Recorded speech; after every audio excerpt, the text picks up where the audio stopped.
They laughed when she failed the standard vision test at the police academy.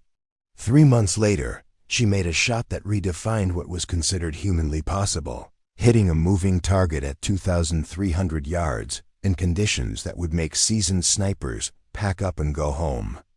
But getting there nearly cost her everything she'd worked for, and the man who tried to destroy her career learned that sometimes the people you underestimate are the ones who change the game forever. Before we jump back in, tell us where you're tuning in from, and if this story touches you, make sure you're subscribed, because tomorrow I've saved something extra special for you. I'm Cassandra Reynolds, 29 years old, and for the past 6 years, I've been a patrol officer with the Millbrook County Sheriff's Department in rural Montana. Most people see a small-town cop when they look at me, 5'4", quiet, the kind of person who gets overlooked in a crowd. What they don't see is that I've been shooting since I was 8 years old, taught by my grandfather, who was a Marine Corps sniper in Vietnam. Growing up on a remote ranch outside the town of Cedar Falls, I learned to shoot out of necessity. Predators threatened our livestock, and my grandfather, Thomas Reynolds, wasn't the type to call someone else to handle problems. He could solve himself. "Distance is your friend, Cassie," he'd tell me as we practiced on targets he'd set up across the valley. "The farther you can reach, the safer you'll be." By age 12, I could consistently hit a prairie dog at 400 yards with his old Remington 700. By 16, I was outshotting adults at the county fair competitions. But I never bragged about it. In our family, precision was just another tool. Like knowing how to fix a fence or start a generator in winter. When I joined the sheriff's department straight out of college, I figured my marksmanship skills might come in handy. Millbrook County covers 2,800 square miles of mountains, forests, and grassland. Sometimes situations require long-range capabilities, especially when dealing with armed suspects in terrain where getting close isn't an option. But the department had never really needed a designated marksman. Sheriff William Hartwell, a good man in his early 60s who'd run the department for 15 years, appreciated having someone who could handle the occasional long-range situation. But it wasn't exactly a priority in our budget-strapped county. My colleagues knew I could shoot. Officer Jake Morrison, my usual patrol partner, had seen me qualify with scores that made the firearms instructors do double takes. Deputy Amanda Foster, one of only 3 women in our department, often joked that I could probably hit a fly off a fence post at 50 yards. Detective Ryan Caldwell, our senior investigator, sometimes brought me along when we needed to cover approaches to suspect locations in rough terrain. But here's the thing about being really good at something. People either don't believe it or they think you're showing off. I learned to downplay my abilities. When other officers struggled with their annual qualifications, I'd offer tips quietly, one-on-one. When we had competitive shoots with neighboring departments, I'd participate, but never tried to dominate. This quiet approach worked for 6 years. I earned respect for being thorough, reliable, and professional. I've been commended twice for handling domestic violence situations with exceptional care and had assisted on several major investigations. My personnel file was clean, my evaluations were solid, and I was genuinely happy doing the job. The problem started when the county decided to apply for a federal grant to establish a specialized tactical response team. It was 2023, and even rural counties were recognizing the need for enhanced capabilities. The grant would fund training, equipment, and certification for a small team that could handle high-risk situations across our region. Sheriff Hartwell asked me to apply for the sniper position. "Cass, you're the best shot we've got," he said during our meeting in his cluttered office. "This could be good for your career and good for the department." I was excited. Finally, a chance to use my skills in an official capacity, with proper training and equipment. The application process required physical fitness tests, psychological evaluations, and a comprehensive shooting assessment at the state training Facility in Helena. Everything went smoothly until the vision test. The examining physician, Dr. Patricia Morehouse, was thorough and professional. When we got to the eye exam, I sat in the chair and started reading the standard chart. But there was a problem. I've always had what's called slight astigmatism. It's a minor irregularity in the shape of my cornea that makes letters on. Standard eye charts appear slightly blurry at certain distances. Read line 7, Dr. Morehouse instructed. I squinted, trying to make out the letters. ETD-F. See? I wasn't sure about the last two. She frowned and made notes. Line 8. This one was even harder. I got maybe half the letters. Right. She said. More notes. Have you ever had vision problems? No, ma'am. I mean, I've always had a little trouble with those charts, but I see fine for everything else. She ran more tests, measuring my visual acuity at 20/30ths in my right eye and 20/25ths in my left eye. Not bad, but not the 20/20ths or better typically required for sniper certification. Ms. Reynolds, Dr. Morehouse said, setting down her clipboard. I'm afraid you don't meet the visual acuity standards for precision marksmanship positions. Your astigmatism, while mild, creates enough distortion that I cannot recommend you for sniper training. I tried to explain that I'd been shooting accurately for over 20 years, that I could demonstrate my abilities, that eye charts didn't tell the whole story. But bureaucracy is bureaucracy. The medical standards were clear, and she couldn't make exceptions. When I returned to Millbrook County with the disappointing news, Sheriff Hartwell was sympathetic, but there wasn't much he could do. The grant required certified personnel, and certification required passing all medical standards. I'm sorry, Cass, he said. Maybe we can find another role for you on the team. I went back to regular patrol duty, trying not to feel bitter about a system that could disqualify someone based on how they read letters on a wall while ignoring 20 years of demonstrated ability. I figured that was the end of it. I had no idea that Dr. Morehouse's report would end up in the hands of someone who would use it to try to destroy not just my career, but everything I'd worked to build. What I didn't know was that the state was also evaluating our department for a major federal contract that could bring in over $2 million in funding and equipment.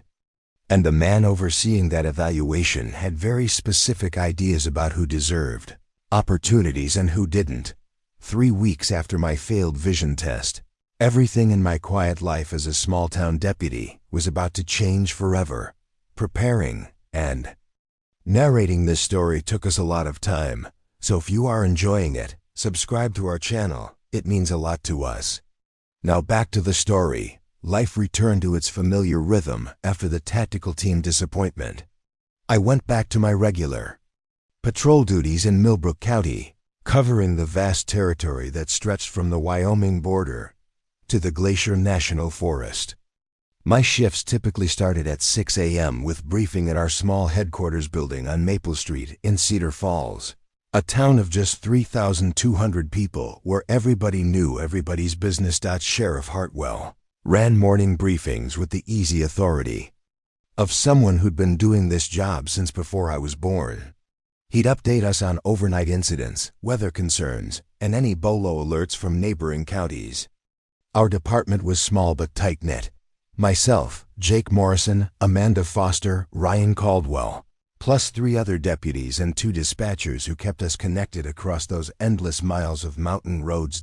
Jake Morrison had been my patrol partner for 3 years, and we developed the kind of professional rhythm that makes the job safer. He was former military too, Army infantry, and understood that competence didn't need to announce itself. When we responded to domestic disturbances or welfare checks at remote ranches, Jake handled the close-quarter situations while I covered the perimeter. It was an unspoken arrangement that worked. You doing okay with the sniper thing? He asked one morning as we drove Highway 191 toward the Crow Reservation boundary. He had that careful way of asking personal questions that cops develop, concerned but not prying. Yeah, just bureaucratic nonsense, I replied, adjusting the radio volume. Vision charts don't tell you much about real-world shooting anyway. Jake nodded. He'd seen me shoot during our quarterly qualifications.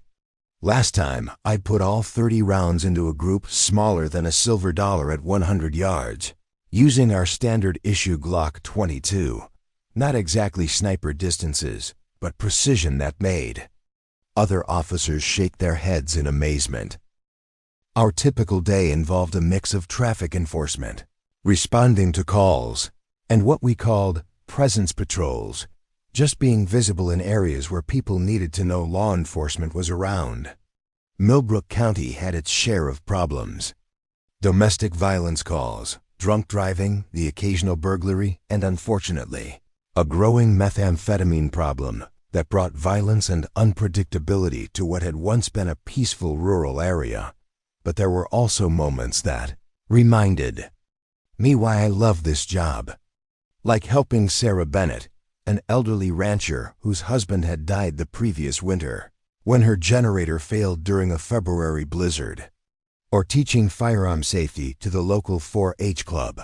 Watching kids learn to respect weapons the way my grandfather had taught me. Or simply being the calm, professional presence when people were having the worst day of their lives. Amanda Foster and I had developed a strong working relationship too. As two of only 3 women in the department, we looked out for each other. Without making it obvious. Amanda was 7 years older, married with 2 kids, and had a talent for de-escalating tense situations with a combination of humor and no-nonsense authority. You know what I like about working with you, Cass? She said one afternoon as we processed paperwork from a vehicle accident. You don't feel the need to prove anything to anybody. Half the guys in this job are trying to show how tough they are. You just do the work. That was intentional. I'd learned early that being a woman in law enforcement meant you had to be twice as good to get half the recognition. Better to let your actions speak and avoid giving anyone ammunition to use against you. My arrest record was solid, my report. Writing was meticulous, and I'd never had a complaint filed against me in 6 years. Detective Ryan Caldwell often requested my assistance on cases that required surveillance or coverage of difficult terrain.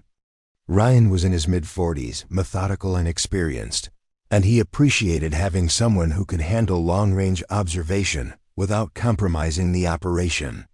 Reynolds, you've got the patience for this kind of work, he'd told me after. A successful operation where I'd spent 8 hours watching a suspected drug house from a ridge 400 yards away. Most people get antsy, start moving around, give away their position. You stay put and see everything. That patience came from those childhood hours with my grandfather, learning that hunting and precision shooting were as much about mental discipline as physical skill. The shot is made in your mind long before you touch the trigger, he used to say. Everything else is just execution. My personal life was quiet and intentional. I lived in a small house on the outskirts of Cedar Falls with enough land to practice. Shooting on my own range without bothering neighbors. Most evenings, if I wasn't working late shift, I'd spend an hour or 2 maintaining my equipment or practicing fundamentals. I had several rifles, my grandfather's old Remington 700 in .308, a modern precision rifle I'd saved up to buy, and a few others for different purposes. Weekends often meant helping at my family's ranch, which my cousin David now ran after my grandfather passed away 2 years ago. The physical work was therapeutic, fixing fence, moving cattle, maintaining equipment. It kept me connected to the land and reminded me why I'd chosen to build my life in this remote corner of Montana. Other deputies respected my skills, but never made it weird or competitive. When Officer Tony Vasquez, one of our newer hires, struggled with his pistol qualifications, I offered to help him practice.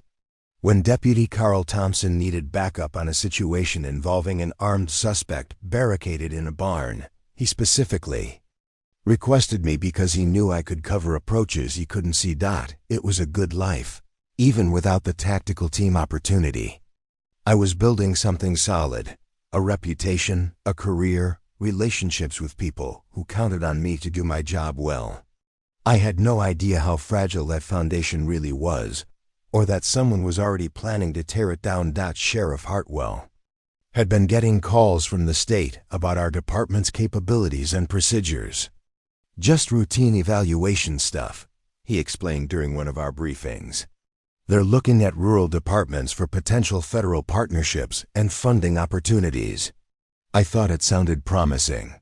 More resources could mean better equipment, additional training, maybe even expanded opportunities for career development. What I didn't realize was that the person conducting those evaluations had already made up his mind about what our department needed, and what it didn't single quotes T.3 months. After my failed vision test, that evaluator was scheduled to visit Millbrook County for a comprehensive assessment. Everything we'd built, all the trust and competence we'd demonstrated over years of service, was about to be tested in ways none of us could have anticipated. The black Suburban pulled into our headquarters parking lot at exactly 9 a.m. on a crisp October morning, its windows tinted dark enough to hide whoever was inside. I was just finishing my equipment check when the vehicle's doors opened with the kind of precise coordination that screamed federal training. 2 men stepped out, both wearing identical dark suits that probably cost more than my monthly salary. The first was older, maybe late 50s, with silver hair cut in a military style and the ramrod posture of someone accustomed to command.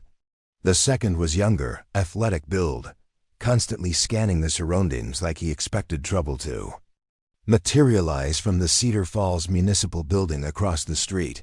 But it was the third person who caught my attention. A tall man in his early 40s emerged from the passenger side, moving with the deliberate confidence of someone who owned every room he entered. Unlike his companions, he wore a more casual blazer over dark jeans, but everything about him radiated authority. His handshake with Sheriff Hartwell was firm to the point of being aggressive, and when he smiled, it never quite reached his calculating gray eyes.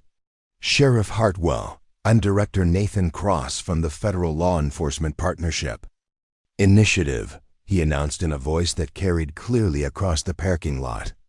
Thank you for accommodating our assessment visit. Director Cross, I'd heard the name mentioned in briefings, but had never seen him in person.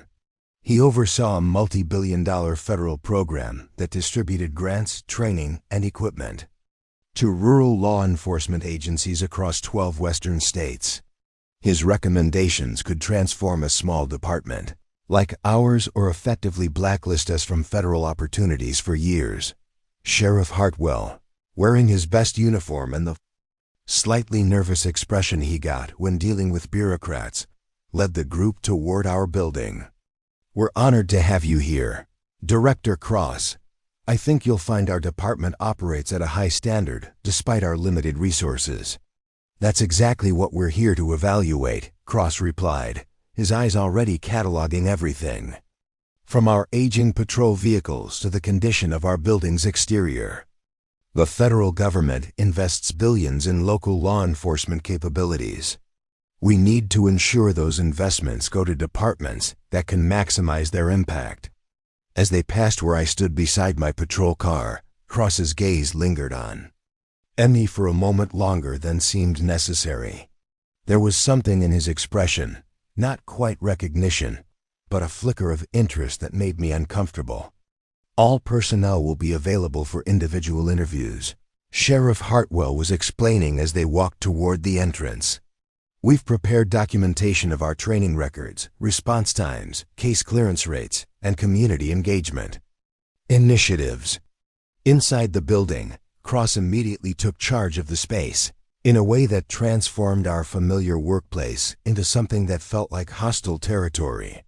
He set up a temporary command center in our conference room, spreading out files, laptops, and assessment forms with military precision. His 2 assistants, who introduced themselves only as Agent Miller and Agent Rodriguez, began systematically photographing our facilities and interviewing our dispatchers. I want to speak with each officer individually, Cross announced. During the impromptu staff meeting, Sheriff Hartwell called. We'll review training records, assess capabilities, and discuss the department's readiness for enhanced federal partnership. The way he said enhanced federal partnership made it sound like both a promise and a threat. Jake Morrison went first, emerging from his interview 20 minutes later looking puzzled. Weird questions, he told me quietly. Asked more about department politics and personnel issues than actual police work. Amanda Foster's interview lasted longer, and when she came out, her jaw was set in the way that meant she was working hard to control her temper. That guy's got some interesting ideas about women in law enforcement, she muttered, heading straight for the coffee pot.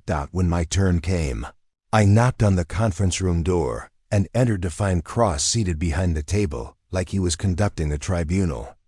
My personnel file was open in front of him, along with what appeared to be several other documents I didn't recognize. Deputy Reynolds, he said without looking up from his paperwork. Have a seat. I sat across from him, maintaining the professional composure I'd cultivated over 6 years of dealing with difficult people. Cross continued reading for nearly a minute before finally making eye contact. Interesting file, he said, tapping the folder with his pen. 6 years of service, clean disciplinary record, commendations for community engagement. Your colleagues speak highly of your work. Thank you, sir. But I see here you recently failed the medical requirements for tactical team certification. His eyes sharpened with what looked like satisfaction. Vision problems, according to Dr. Morehouse's report. A cold knot formed in my stomach. How did he have access to medical records from a completely different evaluation process? The vision test showed some astigmatism, I said carefully. But it doesn't affect my performance in any aspect of my current duties. Cross leaned back in his chair, studying me with the intensity of someone dissecting a specimen. Deputy Reynolds, do you understand the level of precision required for federal law enforcement partnerships? We're not talking about small-town police work anymore. We're talking about operations that require absolute reliability, perfect judgment, and capabilities that meet the highest standards. I believe I meet those standards, sir. Do you? He pulled out another document, a copy of Dr. Morehouse's complete report. Because according to this medical evaluation, you have vision deficits that would disqualify you from any precision-oriented role in federal service. 20/30th vision with astigmatism isn't exactly what we'd call sniper material. The way he said sniper material made it sound like a joke, like the very idea of me in that role was absurd. Sir, that eye chart test doesn't reflect real-world shooting ability. I've been shooting accurately for over 20 years. Deputy Reynolds, Cross interrupted, his voice taking on a patronizing tone that made my skin crawl. I appreciate your enthusiasm, but medical standards exist for good reasons. The federal government can't afford to invest in personnel who don't meet basic physical requirements. He closed my file with a decisive snap. Now I understand Sheriff Hartwell was considering you for specialized roles. That's optimistic of him, but federal partnerships require a more realistic assessment of capabilities. What exactly are you saying, Director? Cross stood up, walking around the table in a way that felt deliberately intimidating. I'm saying that departments that want federal support need to demonstrate sound judgment in personnel assignments. Putting someone with documented vision problems in a position requiring precision work doesn't inspire confidence in leadership. Decision-making. The implication hung in the air like a threat. Cross was essentially telling me that my presence in any specialized role would jeopardize the entire department's federal funding opportunities. Furthermore, he continued, I've noticed some concerning trends in rural departments. There's often a tendency to lower standards, to make accommodations based on local relationships rather than objective qualifications. The federal government needs partners who maintain rigorous professional standards. I kept my voice steady despite the anger building in my chest. Director Cross, with respect, I believe my 6-year record speaks to my qualifications and professionalism. He smiled that cold smile again. Deputy Reynolds, your record shows competent small-town police work. But we're discussing capabilities at a different level entirely. Federal partnerships require personnel who can perform under the most demanding circumstances, with equipment and responsibilities that frankly might be beyond the scope of local officers. The condescension was so thick I could practically taste it. Cross wasn't just questioning my vision or my qualifications. He was dismissing everything I'd worked to build, everything I'd proven over 6 years of professional service. I think we're done here, he said, returning to his seat and opening another file. You can send in Detective Caldwell next. I stood to leave, my hands clenched into fists at my sides. At the door, I turned back. Director Cross, is there anything specific about my performance record that concerns you? Any complaints, any failed evaluations, any actual problems with my work? He looked up with the expression of someone being bothered by an annoying insect. Deputy Reynolds, the issue isn't your past performance and limited rural duties. The issue is whether you have the capabilities for advanced roles in modern law enforcement. Based on your medical evaluation and my assessment today, the answer is clearly no. I left the conference room feeling like I'd been systematically dismantled by someone who decided my fate before he'd even met me. Whatever Director Cross was really doing here, it wasn't about evaluating our department's capabilities. It was about reshaping them according to his vision of who deserved opportunities and who didn't. And somehow, I'd just been marked as someone who didn't single quotes T.2 days after Director Cross's initial assessment. Sheriff Hartwell called an emergency meeting. The tension in the conference room was thick enough to cut with a knife as our entire day shift gathered around the table where Cross had conducted his interrogations. I'll be direct, Sheriff Hartwell began, his weathered face showing the strain of the past 48 hours. Director Cross has provided his preliminary recommendations for our federal partnership application. There are concerns. He spread out several documents across the table, each bearing the official seal of the Federal Law Enforcement Partnership Initiative. The language was bureaucratic, but the message was clear. Our department needed significant restructuring to qualify for federal support. Specifically, Sheriff Hartwell continued, reading from Cross's report, the evaluation identifies questionable personnel deployment decisions and inadequate standards for specialized roles. They're recommending we demonstrate our commitment to federal standards by implementing immediate changes. Jake Morrison leaned forward, his expression grim. What kind of changes? Sheriff Hartwell's eyes found mine across the table. They want us to establish a formal sniper program as proof of our tactical capabilities. Full federal certification. State-of-the-art equipment, comprehensive training protocols. They're offering to fast-track the approval process and provide a $300,000 equipment grant to make it happen. The room went quiet. $300,000 was more money than our department had seen in a decade. New patrol vehicles, upgraded communications, body cameras, training opportunities. It could transform everything. There's one condition, Sheriff Hartwell added, his voice heavy with reluctance. They're insisting on oversight of the personnel selection process. Director Cross wants to personally approve the candidate we put forward for sniper training. Amanda Foster crossed her arms. Let me guess, he has someone specific in mind.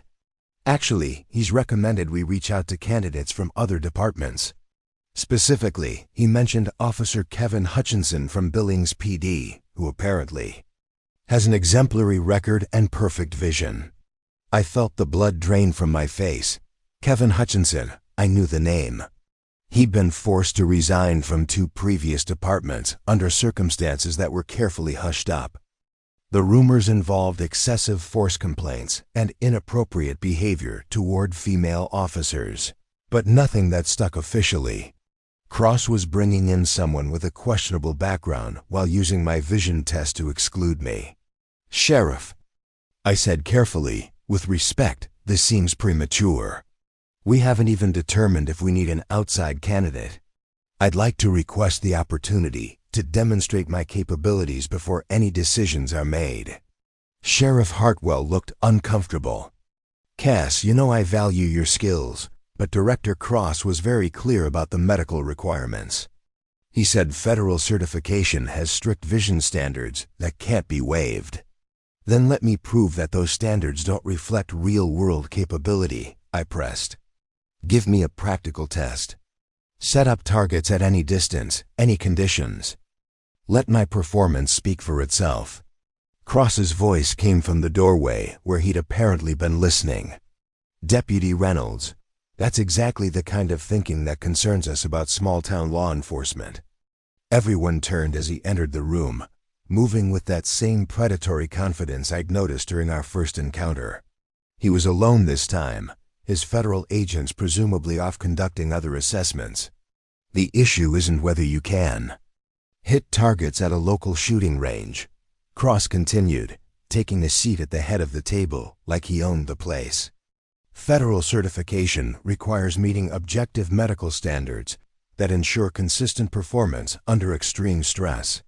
We can't make exceptions based on hometown tryouts." Sheriff Hartwell shifted uncomfortably. "Director Cross, perhaps.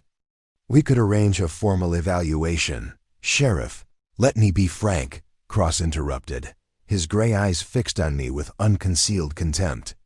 "The federal government invests millions in sniper training programs. We need personnel who won't fail when it matters most. Deputy Reynolds' vision deficits make her unsuitable for precision roles, regardless of her enthusiasm." The patronizing tone made my jaw clench, but I kept my voice professional. "Director Cross, you're making assumptions based on a single medical test that doesn't reflect actual shooting ability. I'm willing to demonstrate my capabilities under any conditions you consider appropriate." Cross leaned back in his chair, a calculating expression crossing his face. "Any conditions?" "Yes, sir. Interesting." He pulled out his phone and scrolled through something, then looked back at me with what might have been amusement. "Tell me, Deputy Reynolds, what's the longest confirmed shot you've ever made?" I thought about it honestly.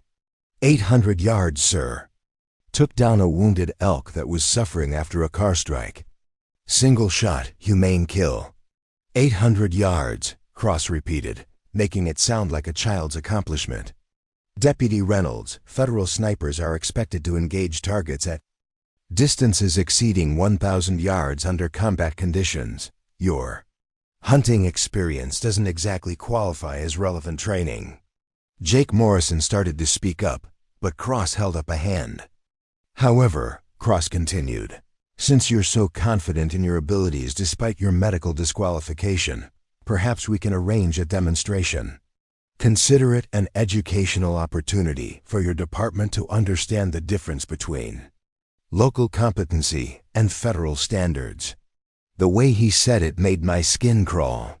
This wasn't about giving me a fair chance. This was about humiliating me publicly to prove his point. "What did you have in mind?" Sheriff Hartwell asked warily. Cross smiled his cold smile. "There's a federal training facility about 2 hours north of here. They have a 1,200-yard range with moving targets, wind meters, the full setup. If Deputy Reynolds truly believes her capabilities exceed her medical limitations, she can attempt a qualification course designed for federal sniper candidates." He paused, letting the challenge sink in. "Of course, when she fails, and she will fail, it should put to rest any questions about personnel standards and help this department move forward with more realistic expectations." The silence in the room was deafening. Cross was essentially setting up a public demonstration of my inadequacy, using federal resources to prove that small-town deputies had no business aspiring to specialized roles. "Furthermore," Cross added, "I'll make this interesting. If by some miracle Deputy Reynolds passes a course designed for candidates with perfect vision and months of specialized training, I'll personally recommend her for full federal certification and support this department's sniper program with her as the primary operator. He stood up, straightening his blazer. But when she fails, as medical science predicts she will, this department will accept outside personnel assignments without further discussion, and will move forward with realistic assessments of local capabilities. The trap was perfectly constructed. Cross was offering everything we wanted: federal support, funding, recognition, while betting that my vision problems would make success impossible. He'd get to humiliate me publicly while proving that rural departments needed federal oversight to make sound personnel decisions. Sheriff Hartwell looked at me with concern. "Cass, you don't have to do this. We can find other ways to work with the federal program." But I could see the doubt in his eyes and in the faces of my colleagues. Cross had planted the seed perfectly. If I couldn't meet federal standards, maybe I really wasn't qualified for specialized roles. When would this test take place? I asked. Cross checked his phone again. "The range is available this Saturday. We can have federal instructors present to ensure proper evaluation protocols. Unless, of course, you'd prefer to reconsider." Every instinct told me this was a setup, that Cross had engineered this situation to destroy my credibility while strengthening his position with the department. But backing down now would confirm everything he'd implied about my limitations. "I'll do it," I said quietly. Cross's smile widened. "Excellent. I'll make the arrangements. This should be very educational for everyone involved." As he left the room, the weight of what I'd just agreed to settled on my shoulders. I'd committed to attempting the federal qualification course designed for candidates with months of specialized training, perfect vision, and elite-level experience. One mistake, one missed shot, one moment of doubt, and Cross would have everything he needed to reshape our department according to his vision. But there was something else bothering me about this whole situation. Cross had pushed for this demonstration awfully quickly, almost like he'd been planning it before I even volunteered. The federal training facility just happened to be available this Saturday. Federal instructors just happened to be free to conduct an evaluation. This felt less like a spontaneous challenge and more like a carefully orchestrated trap. I just walked right into it. Saturday morning arrived gray and windy, with gusts that would challenge even experienced marksmen. I'd spent the previous 3 days preparing as best I could, cleaning my rifles, studying ballistics charts, and practicing breathing techniques my grandfather had drilled into me decades ago. But nothing could have prepared me for what awaited at the federal training facility. The Yellowstone Federal Law Enforcement Training Center sat on 400 acres of rolling Montana prairie. Its modern buildings and precision-engineered ranges a stark contrast to the rural landscape surrounding it. As Jake Morrison drove me through the security checkpoint, I counted at least a dozen vehicles already in the parking area, far more than necessary for a simple qualification test. "Looks like Cross invited an audience," Jake muttered, pulling up beside a cluster of black SUVs bearing federal plates. Director Cross emerged from the main building as we approached, flanked by 3 men in tactical gear who carried themselves with the unmistakable bearing of professional operators. Behind them came a group I hadn't expected, at least 8 officials from various federal agencies, plus what appeared to be several local law enforcement executives from across the region. "Deputy Reynolds," Cross called out with false warmth. "Welcome to a real training facility. I hope you're ready for an educational experience." Sheriff Hartwell climbed out of his own vehicle, looking increasingly uncomfortable as he surveyed the crowd. "Director Cross, this seems like quite a gathering for a simple evaluation." "Sheriff, this is an opportunity to demonstrate modern federal standards to regional law enforcement," Cross replied smoothly. "I've invited colleagues from DATF, Border Patrol, and several county departments to observe proper sniper qualification protocols." It's important that everyone understands what real precision marksmanship looks like. The implication was clear. This wasn't just about testing my abilities. Cross had turned this into a public demonstration designed to showcase federal superiority, while humiliating local law enforcement. I was being used as an object lesson in why rural departments needed federal oversight. The lead instructor introduced himself as Master Sergeant Torres, a weathered man in his 40s whose handshake conveyed both competence and sympathy. "Ma'am, I want you to know this isn't standard protocol," he said quietly as Cross led the group toward the range. "We typically don't conduct public evaluations, especially not for someone without formal sniper training." "What exactly am I being asked to do?" I asked. Torres pulled out a clipboard with an intimidating checklist. Modified Federal Sniper Qualification Course. 5 targets at distances from 800 to 1,200 yards. Various positions, time limits, wind conditions. Normally candidates train for months before attempting this, and they have to pass extensive prerequisites. Cross appeared at my shoulder, having overheard the conversation. "Sergeant Torres, please explain to Deputy Reynolds exactly what federal standards require. I want our observers to understand the level of precision we're discussing." Torres looked uncomfortable but continued in his professional tone. "Ma'am, you'll need to achieve at least 80% accuracy across all distances and positions. That means hitting center mass on moving targets at 1,200 yards, prone and standing positions, with crosswinds up to 15 miles per hour. The course includes ballistic calculations, range estimation, and environmental compensation." One of the federal observers, a supervisor, shook his head. "Sergeant, is it even appropriate to attempt this without proper training? This seems like a waste of everyone's time." "That's exactly the point," Cross interjected, his voice carrying to the growing crowd. Deputy Reynolds insisted that medical standards don't reflect real capability. She demanded the opportunity to prove herself despite documented vision deficits.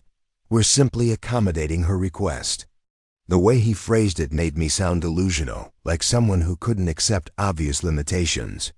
Several observers exchanged knowing looks, the crazy small-town cop who thought she could compete with federal professionals. As we walked toward the 1,200-yard range, I noticed something that made my blood run cold.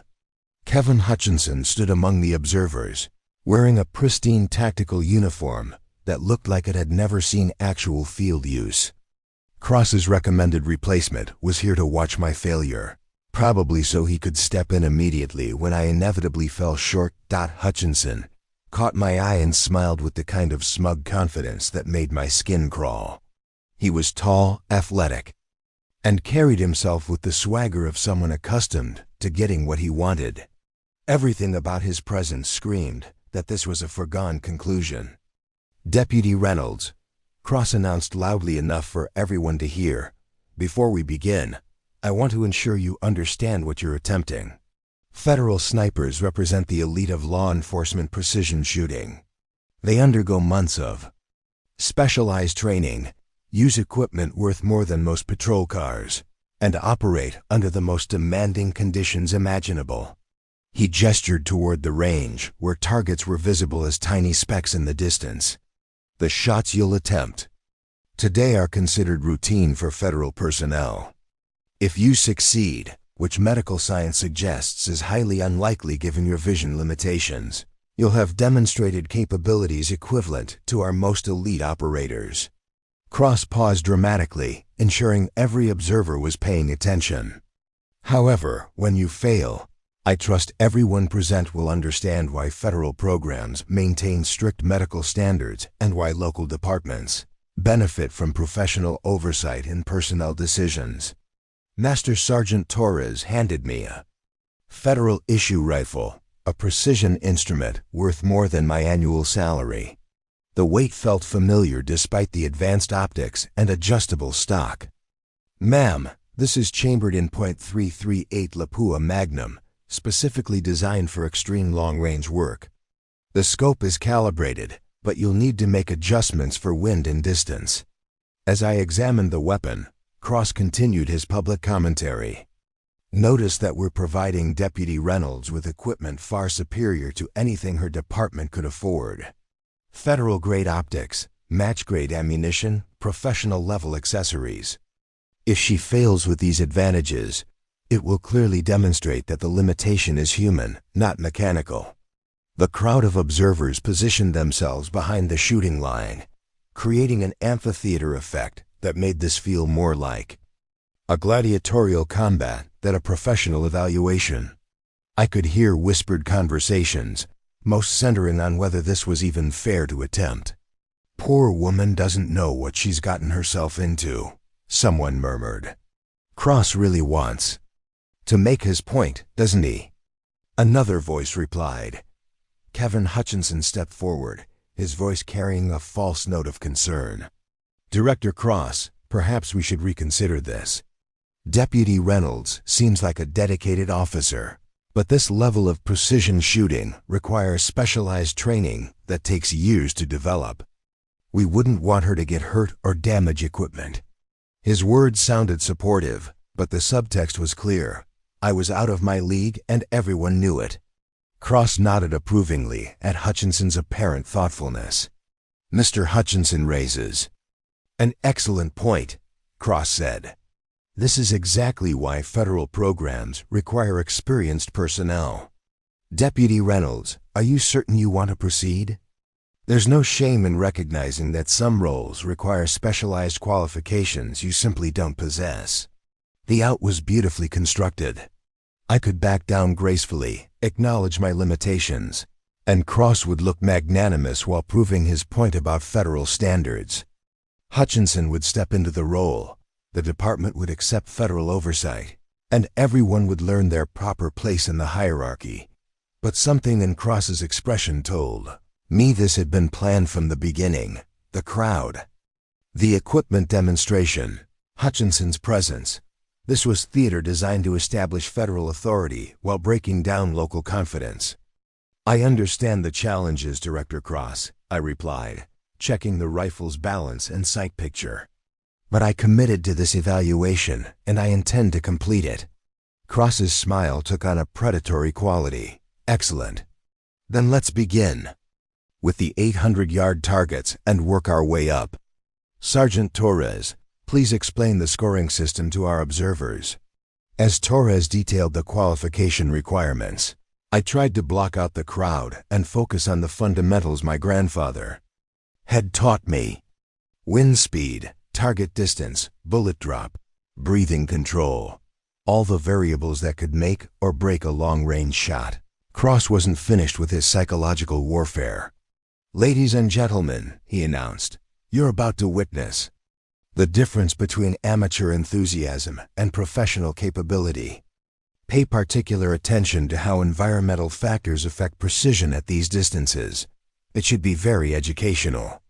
The first target appeared at 800 yards, a silhouette that looked impossibly small through the scope. Wind flags along.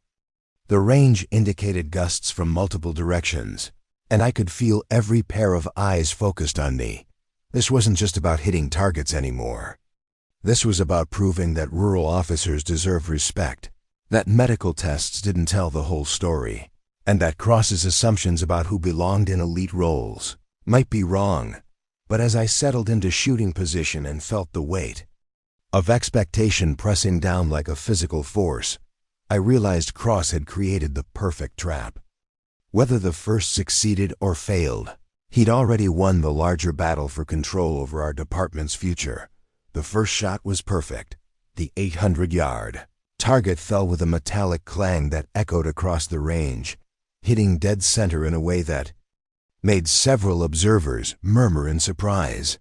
I worked the bolt smoothly, chambering another round while Master Sergeant Torres called out through his spotting scope. "Center mass. Excellent shot," Torres announced, his professional tone carrying a note of genuine respect. Moving to 900 yards. The second target required adjustment for increased wind drift, but my grandfather's training kicked in automatically. Read the wind flags, calculate the holdover, control breathing, squeeze trigger on natural respiratory pause. Another center. Hit.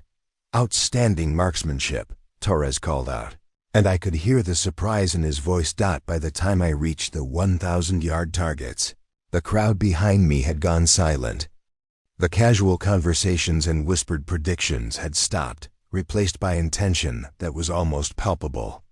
Even Cross had stopped his running commentary, watching through binoculars with an expression I couldn't quite read. The 1,100-yard shot came next, a moving target that required leading the trajectory while compensating for wind that had shifted since my last shot. I tracked the target through my scope, calculated the lead time, and squeezed the trigger at precisely the right moment. Hit. Jesus Christ, someone whispered behind me. The final target sat at 1,200 yards, barely visible even through the high-powered Federal optics. The wind had picked up to nearly 20 miles per hour, creating crosscurrents that would challenge any marksman. This was the shot Cross expected me to miss, the one that would prove his point about medical standards and federal superiority. I settled into position, feeling the familiar calm that had descended on me during every important shot of my life. The world narrowed to the scope picture, the wind conditions, the feel of the trigger under my finger. In that moment, 20 years of training with my grandfather merged with 6 years of professional experience into something approaching transcendence. The shot broke clean and true. Even at 1,200 yards, I could see the target fall through my scope. Perfect score. 5 for 5. The silence stretched for several seconds before Master Sergeant Torres spoke into his radio. Range control. Confirm all targets down. Candidate has achieved 100% qualification score. That's when Cross's real campaign began. Impressive shooting, Deputy Reynolds, Cross said loudly enough for everyone to hear, but his tone carried an undercurrent of something that might have been anger. However, marksmanship is only one component of sniper qualification. Real federal operations require capabilities that extend far beyond target shooting. Several observers turned toward him, confusion evident on their faces. I just achieved a perfect score on a course designed for elite federal operators, using equipment I'd never handled before in challenging wind conditions. But Cross was already moving to reshape the narrative. Sergeant Torres, Cross continued, please explain to our observers the additional requirements for federal sniper certification.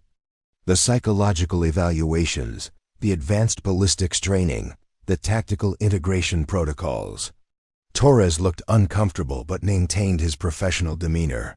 Sir, those components aren't typically part of initial qualification.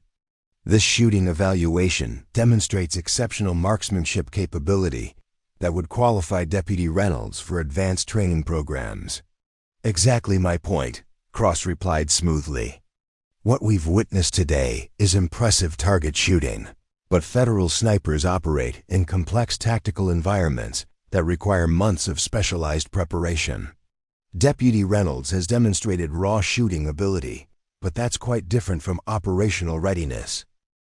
Kevin Hutchinson stepped forward, his expression carefully modulated to show appropriate respect for my performance while supporting Cross's position. Director Cross is absolutely right. I've seen excellent marksmen struggle with the tactical and psychological demands of real-world operations. Shooting paper targets, even at long range, doesn't replicate the stress and complexity of actual federal missions. I could see what was happening. Cross had expected me to fail publicly, creating an obvious justification for his personnel decisions. When that plan collapsed, he immediately shifted to a more sophisticated attack, acknowledging my shooting ability while questioning everything else about my qualifications. The federal observers were nodding thoughtfully at Cross's words. He was using his authority and expertise to reframe my success as merely one small component of a much larger, Qualification process that I obviously couldn't complete. Furthermore, Cross added, we need to consider the larger implications for rural departments.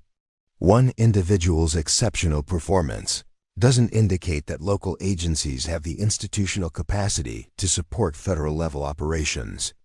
Deputy Reynolds might be capable of impressive target shooting, but does Millbrook County have the resources, training infrastructure, and support systems required for a federal sniper program?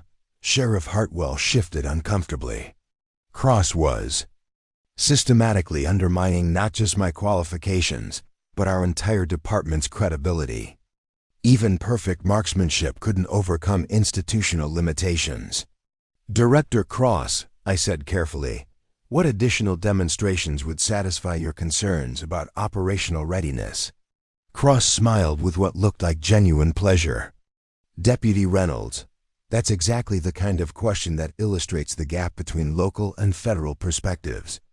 Federal snipers don't get to choose their evaluation criteria or negotiate their qualifications.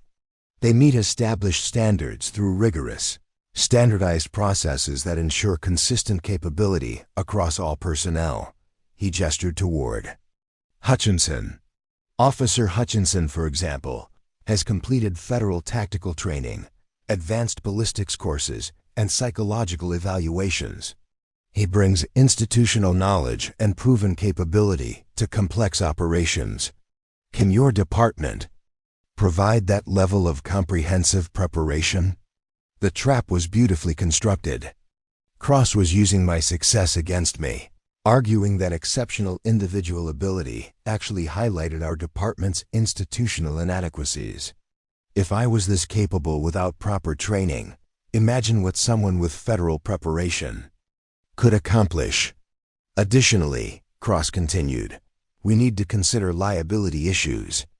Federal partnerships require insurance coverage, legal compliance, and operational protocols that rural departments often lack. Outstanding marksmanship is meaningless if it can't be properly supported and legally protected. Jake Morrison started to speak up, but Cross wasn't finished. Most importantly, we need personnel who can integrate seamlessly with federal operations. That requires understanding federal procedures, communication protocols, and operational philosophies that, frankly, aren't taught at local levels. Officer Hutchinson has that background. Deputy Reynolds, impressive as her shooting may be, would require extensive additional training to reach federal operational standards. One of the DIA supervisors nodded approvingly. Director Cross raises valid points about integration and institutional capacity. Rural departments often struggle with the administrative and legal requirements of federal partnerships. I realized with growing alarm that Cross was winning the larger argument despite my perfect shooting performance. He was systematically convincing the federal observers that individual capability didn't matter without institutional support, federal training, and proven integration experience. But there was something else happening that Cross didn't seem to notice. Master Sergeant Torres was quietly documenting everything in his official evaluation report, and his expression suggested he wasn't entirely buying Cross's reframing of my performance.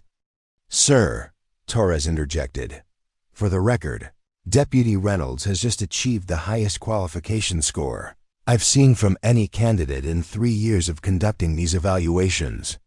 Her performance exceeded that of most federal candidates with extensive training.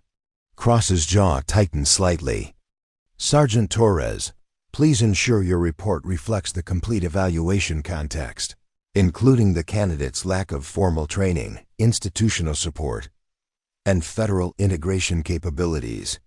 Of course, sir, Torres replied, but I caught something in his tone that suggested his report might not align perfectly with Cross's preferred narrative. As the crowd began to disperse, Cross approached me directly for the first time since the shooting had ended. Deputy Reynolds, he said quietly, you've demonstrated impressive marksmanship today. But I hope you understand that federal operations require capabilities that extend far beyond individual shooting ability. The real question isn't whether You can hit targets. It's whether your department can support the kind of comprehensive program federal partnerships require. He paused, studying my face carefully. I'll be making my final recommendations to the regional office next week. I suggest you and Sheriff Hartwell consider whether pursuing federal certification is really in everyone's best interests. The threat was subtle but unmistakable. Even perfect performance wasn't enough if Cross decided our department lacked the institutional capacity for federal partnership. He was offering us a choice: accept his authority and his personnel recommendations, or lose access to federal resources entirely. As I packed up the borrowed rifle and prepared to leave, I realized that hitting 5 targets at impossible distances had only been the beginning of this battle, not the end. The phone call started Monday morning. Sheriff Hartwell fielded the first one at 7:15 a.m., just as our day shift was gathering for briefing. Through his office window, I could see his expression grow increasingly grim as he listened to whoever was on the other end. When he hung up, he immediately called the county commissioners. "That was Commissioner Patricia Wells," he announced to our assembled team 20 minutes later. "She's received calls from 3 federal agencies questioning our department's fitness for partnership programs. Apparently, there are concerns about our operational readiness and institutional capacity." Jake Morrison frowned. "What kind of concerns?" "Cass just posted a perfect score on their evaluation." "That's exactly the problem," Sheriff Hartwell replied, rubbing his temples. "According to the callers, my decision to allow an unqualified candidate to attempt federal certification demonstrates poor judgment and unrealistic expectations about our capabilities." Amanda Foster crossed her arms. "So they're using her success against us?" "Apparently. The message is that we're overreaching, trying to punch above our weight class instead of accepting appropriate oversight." Sheriff Hartwell's voice carried the weight of a man watching his career's work being systematically dismantled. By noon, the siege had intensified. Cross's influence reached further than any of us had imagined. 3 separate federal agencies had called the county commissioners, the state law enforcement board, and even the insurance company that covered our department. Each conversation carried the same subtle message: Millbrook County Sheriff's Department needed federal guidance to make sound personnel decisions. The insurance call was particularly devastating. Our liability coverage depended on maintaining certain operational standards, and questions about our judgment in personnel assignments could affect our rates or even our coverage entirely. For a small department already struggling with budget constraints, the financial implications were catastrophic. "Commissioner Wells wants to meet with me this afternoon," Sheriff Hartwell told me privately. "She's getting pressure from multiple directions, and she needs to understand what's happening." But the real damage was happening behind the scenes, in conversations I wouldn't learn about until much later. Cross had activated a network of federal contacts, each making seemingly casual inquiries about our department's competence and leadership. No direct accusations, nothing that could be traced back to him, just professional concerns shared between colleagues. The Montana Law Enforcement Association received an anonymous tip about safety concerns regarding our firearms training protocols. The state training board got a call questioning whether rural departments had adequate oversight of their specialized programs. Even the FBI field office in Billings was contacted by someone expressing concerns about our readiness for federal cooperation. Kevin Hutchinson, meanwhile, had been busy establishing himself as the solution to problems he'd helped create. He'd spent Sunday visiting 3 county commissioners, introducing himself as a federal liaison who could help resolve the confusion about our department's capabilities. His presentation was masterful, respectful of our intentions, while highlighting the gaps that federal partnership could fill. "It's not about Deputy Reynolds' shooting ability," Hutchinson explained to Commissioner Wells during a coffee meeting she thought was private. "It's about whether Millbrook County has the infrastructure to support federal-level operations." I have experience with these programs, and I could help bridge that gap. By Tuesday, the pressure was showing. Our dispatch center received 2 calls, questioning whether we were properly equipped to handle certain types of emergency responses. A routine request for mutual aid assistance from a neighboring county was politely declined, with the explanation that they were reassessing operational partnerships pending federal evaluations. The local newspaper received an anonymous tip about concerns regarding our department's federal certification attempts. While editor Sarah Chen was professional enough to call Sheriff Hartwell for comment before running anything, the mere fact that someone was feeding negative stories to the press showed how comprehensive Cross's campaign had become. Most insidiously, Cross had begun targeting the personal relationships that held our small law enforcement community together. Officer Mike Torres from Cedar Falls PD, no relation to Master Sergeant Torres from the federal facility, received a call from someone claiming to represent a regional training consortium.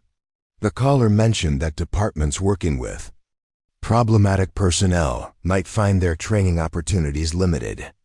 "I don't know what's going on, Sheriff," Mike told Hartwell during what should have been a routine coordination meeting, "but someone's spreading the word that your department has federal compliance issues.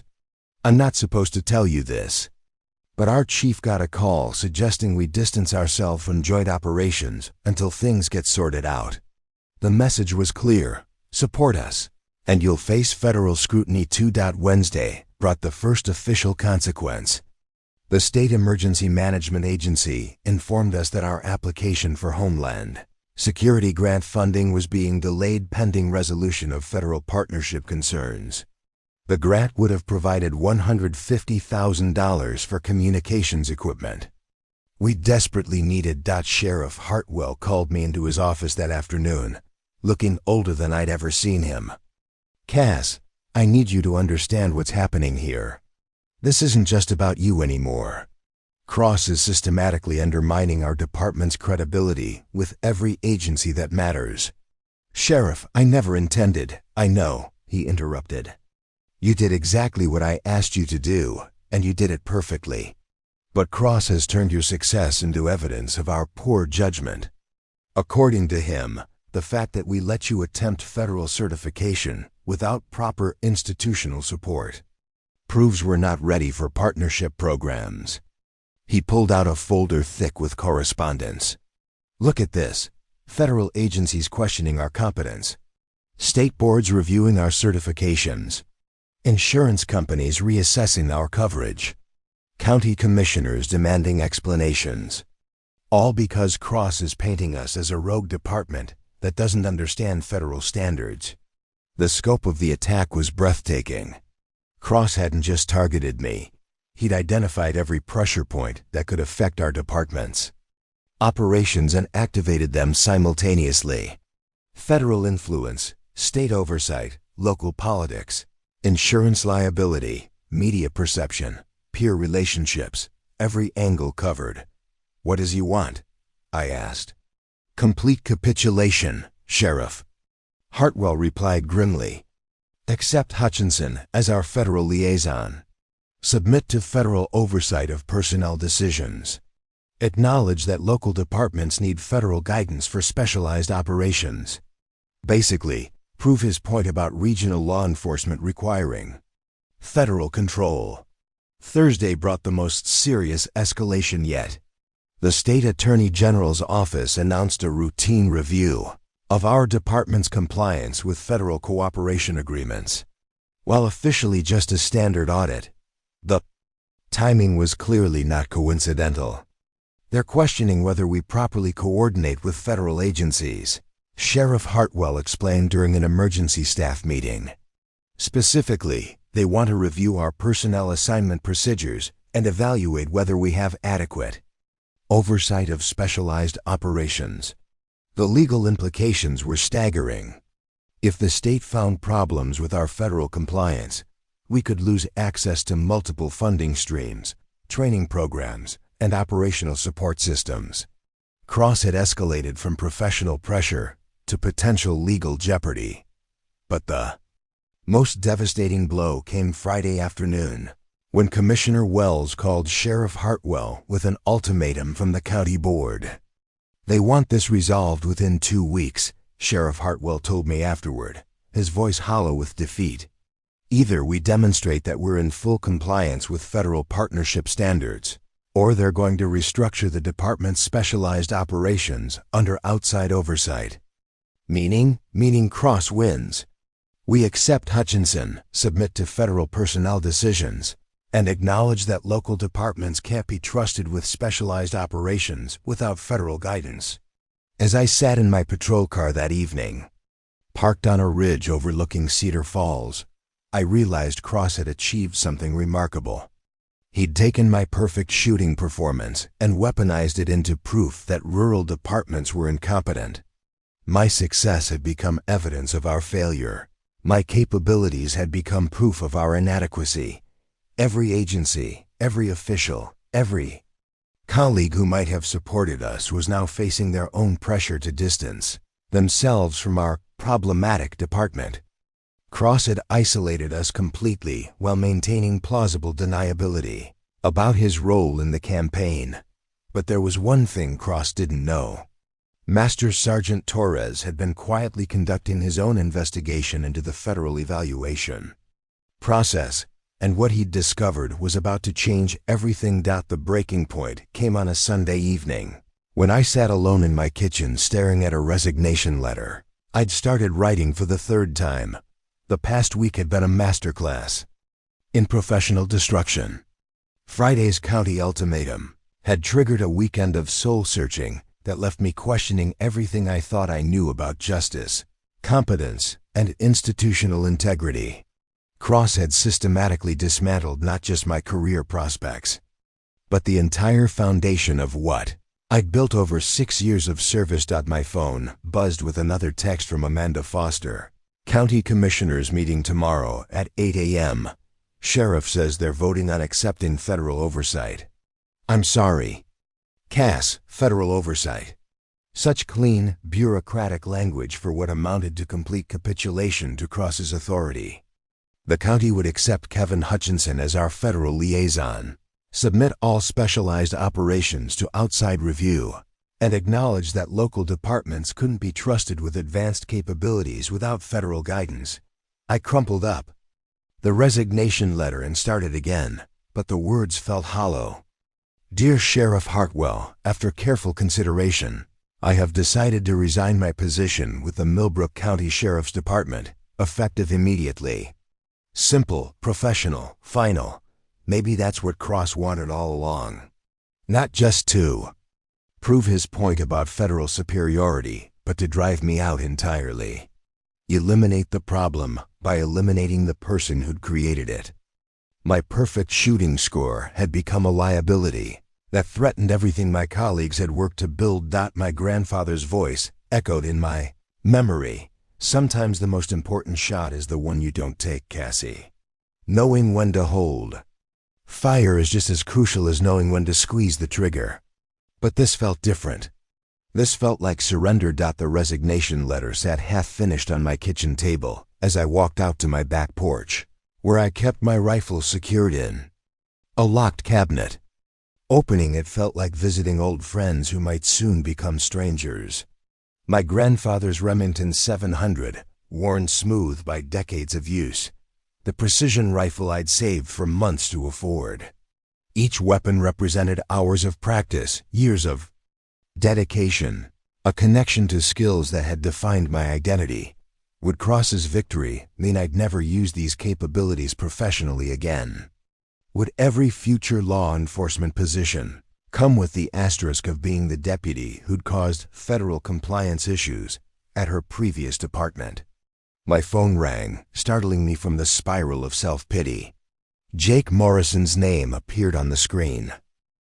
Cass, you need to know something, he said without preamble. Sarah Chun at the newspaper just called me. She's been digging into Kevin Hutchinson's background, and she found some interesting information. I sat down heavily on my porch steps. Jake, I appreciate whatever you're trying to do, but listen to me, he interrupted. Hutchinson was forced to resign from 2 departments. Not just transferred, forced out. Sexual harassment complaints, excessive force allegations, and in Denver, there was an incident involving falsified training records. How did Sarah find this when Cross's background check didn't? That's the interesting part. Cross's evaluation specifically noted that Hutchinson had been thoroughly vetted through federal channels, and that any previous employment issues had been satisfactorily resolved through proper procedures. But Sarah found the actual complaint files. Cross knew about Hutchinson's problems and recommended him anyway. A cold knot formed in my stomach. Why would Cross bring in someone with that kind of background? Because Hutchinson owes his career to Cross's protection. Think about it, Cass. What kind of loyalty would someone have to the person who rescued them from unemployment and gave them a federal position despite their past? The implications hit me like a physical blow. Cross hadn't just been trying to exclude me from specialized roles. He'd been positioning someone he could control completely, someone whose career depended entirely on Cross's continued support. There's more, Jake continued. Sarah reached out to Master Sergeant Torres for comment on the federal evaluation process. He wouldn't speak on record, but he did say something interesting. He said the federal training facility doesn't typically conduct public evaluations, and he'd never seen a case where an outside candidate was pre-positioned to observe someone else's qualification attempt. Meaning? Meaning Cross orchestrated the entire demonstration. The crowd, the equipment showcase, Hutchinson's presence, all of it was theater designed to create a specific outcome. I thought about Cross's confident demeanor before my shooting. Began his immediate pivot to institutional concerns when I succeeded, the perfectly timed cascade of federal pressure that followed. This hadn't been a response to my performance. It had been a predetermined campaign with contingency plans for every possible result. Jake, even if all this is true, what difference does it make? The county is voting tomorrow. Cross has convinced everyone that we're incompetent. And Hutchinson's background doesn't change the fact that federal agencies are questioning our credibility. Maybe not, Jake said, but it changes the narrative. Instead of being the department that overreached and needed federal guidance, we become the department that exposed corruption in federal personnel practices. I wanted to believe him, but the weight of institutional pressure felt overwhelming. Cross had systematically activated every lever of power that mattered. Federal agencies, state oversight, local politics, insurance companies, peer departments. Even if we could prove he'd acted improperly, would anyone with real authority care enough to challenge a federal director? After Jake hung up, I returned to the resignation letter, but the words still wouldn't come.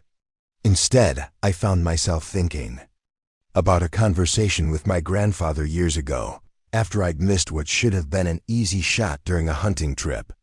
"What happened, Cassie?" he'd asked. I was thinking too much about everything except the target, I'd admitted. Wind, distance, what you'd think if I missed, whether the deer would bolt. Everything but the fundamentals. That's when you miss, he'd said. When you let all the noise get between you and what needs to be done. Sometimes you have to block out everything that doesn't matter and focus on what does. What mattered now wasn't Cross's federal authority or the county's political pressure or even my own career prospects. What mattered was the truth about who Cross really was and what he was really doing to law enforcement agencies across the region. My phone buzzed with a text from an unknown number. Deputy Reynolds, "This is Master Sergeant Torres. Can you meet me tomorrow morning before the county meeting? I have information you need to see. Coffee shop on Main Street, 7 a.m. I stared at the message for a long moment, then deleted the resignation letter and started typing a different kind of response. By Monday morning, I wasn't planning to resign. I was planning to fight back, but first, I needed to understand exactly what Torres had discovered about Cross's federal evaluation process. Because something told me that my perfect shooting score had revealed more than just my marksmanship abilities.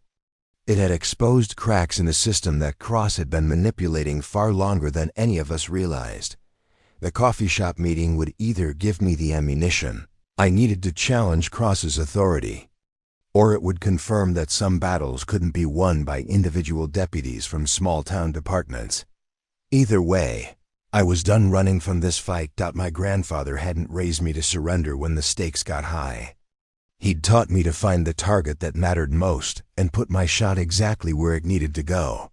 Tomorrow morning, I was going to start aiming. Master Sergeant Torres sat in the corner booth of Murphy's coffee shop at exactly 7 a.m., his weathered hands wrapped around a steaming mug. He looked like a man who hadn't slept well, constantly glancing toward the window as if expecting unwelcome visitors.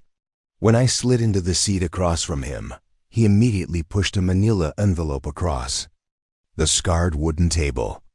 "Deputy Reynolds, what I'm about to show you could end my career," he said quietly. "But what Cross is doing goes against everything I swore to uphold when I joined the military." Inside the envelope were photocopied documents that made my blood run cold. Federal evaluation reports from 7 different rural departments across 4 states, all bearing Cross's signature, all following an identical pattern.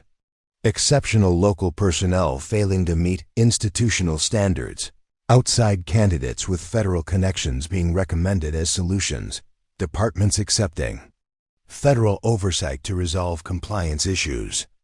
"This is from Sweetwater County, Wyoming," Torres explained, pointing to one report.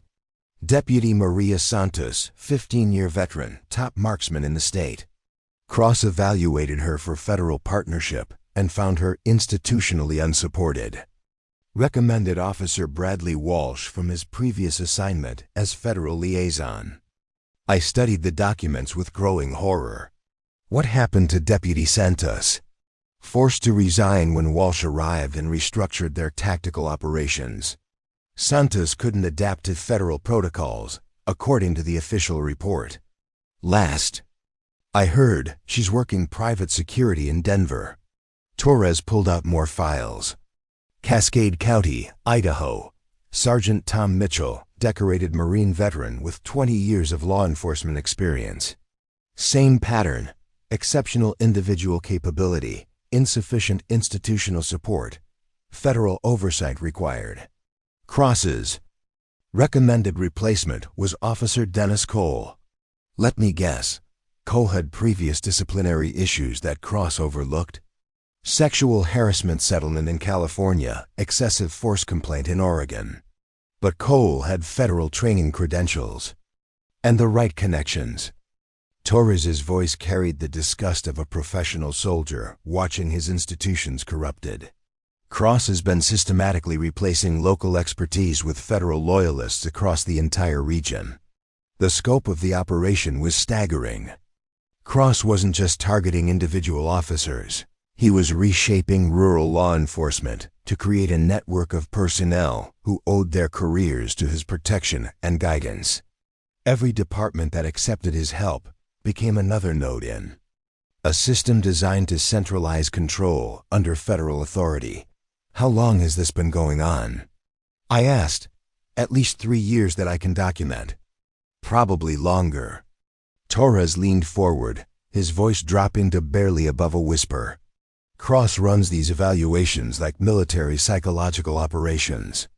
Identify the target, isolate them from support systems, create overwhelming pressure from multiple directions. Then offer the solution that achieves your strategic objective." "Why are you telling me this? You could lose everything." Torres was quiet for a long moment, staring into his coffee. "My son is a sheriff's deputy in rural Colorado. Last month, his department got word that they're being evaluated for federal partnership opportunities. When he told me the evaluator's name was Nathan Cross, I knew what was coming. The personal stake explained everything. Torres wasn't just exposing corruption, he was trying to protect his own son from the same systematic destruction I was facing. What can we do? Cross has federal authority, political connections, and the backing of multiple agencies. Even If we expose this pattern, who's going to challenge a federal director? That's where it gets interesting, Torres said, pulling out another document. Cross has been operating outside his official authority. The Federal Law Enforcement Partnership Initiative doesn't actually have the power to mandate personnel decisions or restructure local departments. They can offer grants, training, and resources, but they can't force compliance. I studied the document, the actual federal legislation that created Cross's program. The language was clear. The initiative was designed to support local law enforcement, not control it.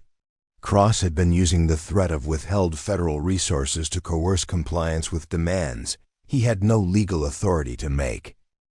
More importantly, Torres continued, Cross has been filing false reports with his supervisors. According to these evaluation summaries, every department he's restructured requested federal oversight, voluntarily because they recognize their own inadequacies. But I've been talking to the personnel involved, and that's not what actually happened. He's been lying to his own chain of command consistently. His reports make it sound like grateful rural departments are voluntarily accepting federal guidance to improve their capabilities. He's never mentioned the pressure campaigns, the threatened funding cuts, or the systematic elimination of local personnel. Torres pulled out one final document that made my hands shake. This is Cross's performance evaluation from last year. He received commendation for successfully integrating 12 rural departments into federal partnership programs with 100% voluntary compliance rates. Promotion to regional director was based partly on this supposed success. The implications were devastating. Cross's entire career advancement had been built on a fabrication. He'd been promoted and praised for forcing compliance while reporting that it was voluntary. His superiors thought he was a master diplomat when he was actually running a coercion operation. Who else knows about this? I asked, just me, and now you. I've been documenting everything quietly, but I needed someone with credibility and motivation. To help bring it forward, Torres met my eyes directly. Your perfect shooting score ruined Cross's usual narrative. He couldn't claim you were incompetent, so he had to show his hand more clearly than usual. That's when the pattern became obvious. My mind raced through the strategic possibilities. Cross's strength came from his federal authority and political connections, but it was also his vulnerability. If his superiors discovered he'd been operating outside his mandate and filing false reports, his entire network would collapse. How do we prove this? It's not enough to show the pattern. We need evidence that Cross explicitly threatened and coerced compliance rather than receiving it voluntarily. Torres smiled grimly. That's where your situation becomes useful. Cross made his threats too. You in front of witnesses, including federal personnel. His evaluation of your department deviated so dramatically from standard protocols that it created a documentary trail of improper conduct. The public demonstration, the pre-positioned replacement, the immediate pressure campaign after my successful shooting, all outside normal federal procedures, all documented by multiple observers, all evidence that Cross was pursuing a personal agenda rather than conducting legitimate evaluations. I checked my watch. The county meeting was starting in 50 minutes, and Sheriff Hartwell was walking into it believing he had no choice but to accept federal oversight. But Torres had just given me the ammunition to turn Cross's systematic campaign against him. I need to make some calls, I said, standing up from the booth. Deputy Reynolds, Torres called as I reached the door. Be careful. Cross has spent years building his network and protecting his position. He won't go down without a fight, and he has resources you can't imagine. Master Sergeant, I replied. He just made the mistake of threatening the wrong rural department. As I drove toward the county building, my phone buzzed with multiple calls I needed to make. Sarah Chun at the newspaper, who'd been investigating Hutchinson's background. Sheriff Williams from Cascade County, whose department had been through Cross's process. The state attorney general's office, which was supposedly conducting a routine compliance review. Most importantly, I needed to call the inspector general's office for Cross's federal agency. Because if Torres was right about Cross operating outside his authority and filing false reports, then the federal government had been inadvertently sponsoring a corruption operation targeting rural law enforcement, the county commissioners thought. They were voting on whether to accept federal oversight to resolve compliance issues. But they were actually about to decide whether to submit to an extortion scheme that had been operating across multiple states for years. Time to change that narrative completely. My grandfather had always said that the most important factor in any long-range shot was patience, waiting for exactly the right moment when all conditions aligned for success. Cross had spent years building his position of strength, but he'd also created the perfect conditions for his own destruction. Now, I just had to make the shot count. I had 30 minutes to build a case that would destroy a federal director's career. Sitting in my patrol car outside the county building, I started making the most important phone calls of my life. The first call went to Sarah Chun at the Cedar Falls Tribune. Sarah, I need you to understand something. The story about our department isn't what it appears to be. Can you meet me in the courthouse lobby in 10 minutes? Bring your recorder. Cass, the county meeting starts soon. What's this about? It's about exposing the biggest law enforcement corruption scandal this state has seen in decades. Cross isn't evaluating departments, he's systematically taking them over. Next, I called Sheriff Williams in Cascade County, Idaho, whose department Torres had mentioned. The conversation was brief but explosive. Sheriff Williams, this is Deputy Cass Reynolds from Millbrook County, Montana. Did Nathan Cross force your department to accept federal oversight 3 years ago? There was a long pause. Deputy, I can't discuss ongoing federal partnerships. Sir, Cross is trying to do the same thing to us that he did to you. I have documentation showing he's been operating outside his authority and filing false reports. Did he threaten your funding if you didn't accept his personnel recommendations? Another pause, then Williams' voice dropped to a whisper. Meet me halfway between our counties tonight. I'll bring everything I've been afraid to report for 3 years.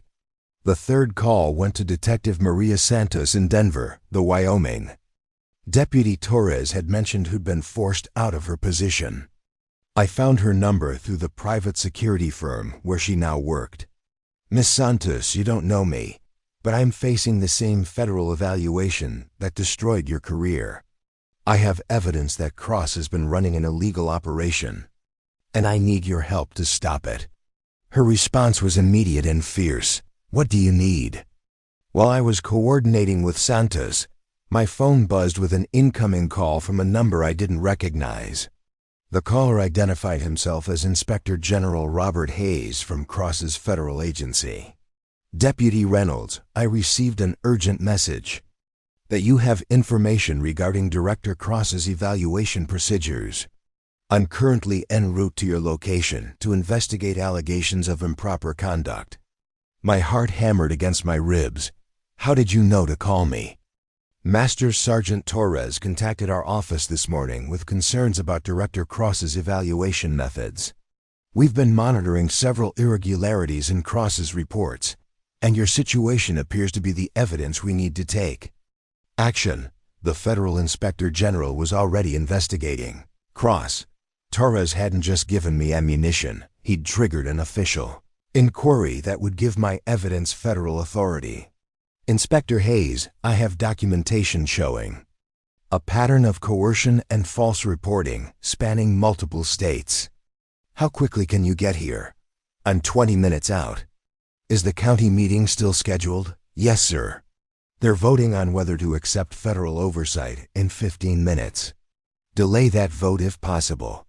We need to examine all evidence before any decisions are made regarding Director Cross's recommendations.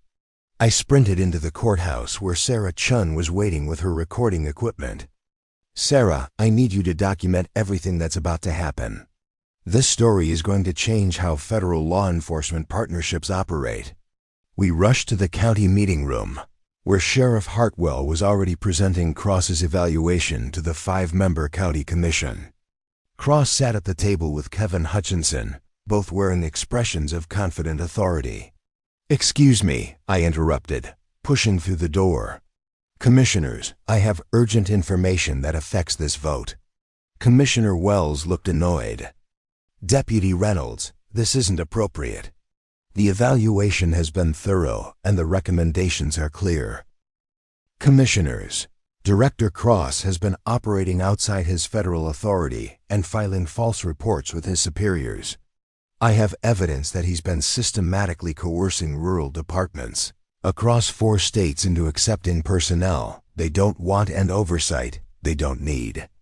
Cross's face went white, then flushed red with anger. "Commissioner Wells, this is exactly the kind of insubordination that demonstrates this department's need for federal guidance. Deputy Reynolds is attempting to disrupt legitimate federal oversight because she's been personally disqualified from specialized roles." "Actually," Sarah Chun said, stepping forward with her recorder visible, "I've been investigating Officer Hutchinson's background." "Director Cross, did you know that your recommended federal liaison was forced to resign from 2 previous departments due to sexual harassment and excessive force complaints?" Hutchinson started to stand, but Cross grabbed his arm. "Those allegations were thoroughly investigated and resolved through proper channels. Officer Hutchinson has been cleared for federal service." "Then why didn't you disclose them to the county?" Sarah pressed. "And why are there similar patterns in 7 other departments where you've conducted evaluations?" The meeting room erupted in confused conversations as commissioners tried to understand what was happening. Sheriff Hartwell looked stunned, probably wondering how a routine federal evaluation had turned into an investigation of federal corruption. My phone buzzed with a text from Master Sergeant Torres. "IG Hayes just arrived at federal facility. Cross's supervisor is with him. They're reviewing evaluation files now." "Commissioners," I said loudly enough to cut through the noise, "the Federal Inspector General is currently investigating Director Cross's evaluation procedures. I request that this vote be postponed until that investigation is complete." Cross shot to his feet, his composure finally cracking. "This is outrageous. Deputy Reynolds is manufacturing conspiracy theories to avoid accountability for her department's deficiencies. I have federal authority to conduct these evaluations, and I won't be undermined by a rural deputy with delusions of competence." "Director Cross," came a voice from the back of the room, "your federal authority is currently under review." Inspector General Hayes entered the meeting room with 2 federal agents and a stern-faced woman I didn't recognize. The atmosphere in the room shifted immediately as everyone realized federal law enforcement had arrived unannounced. "I'm Inspector General Robert Hayes, and this is Deputy Director Jennifer Morrison from the Federal Law Enforcement Partnership Initiative headquarters. We're conducting an urgent investigation into alleged misconduct in the evaluation and oversight of rural law enforcement partnerships." Cross tried to maintain his authority. "Inspector Hayes, I wasn't aware you were conducting field reviews. All my evaluations follow established protocols, Director Cross." Deputy Director Morrison interrupted. "Your protocols have never been approved by headquarters. In fact, the personnel recommendations and compliance demands you've been making exceed your statutory authority by considerable margins." Hayes pulled out a tablet and began reading from it. "Director Cross, based on evidence gathered this morning, you are suspended from all evaluation activities pending investigation into allegations of exceeding federal authority, filing false reports, and coercing compliance from local law enforcement agencies."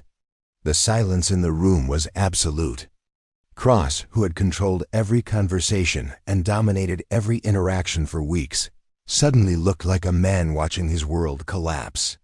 "Furthermore," Morrison continued, "all departments that accepted federal oversight based on Director Cross's recommendations will be contacted to determine whether they wish to continue those arrangements under legitimate federal authority or return to independent operations.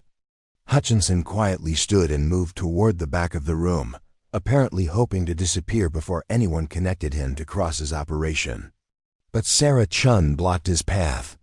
"Officer Hutchinson, I have questions about your employment history and your relationship with Director Cross.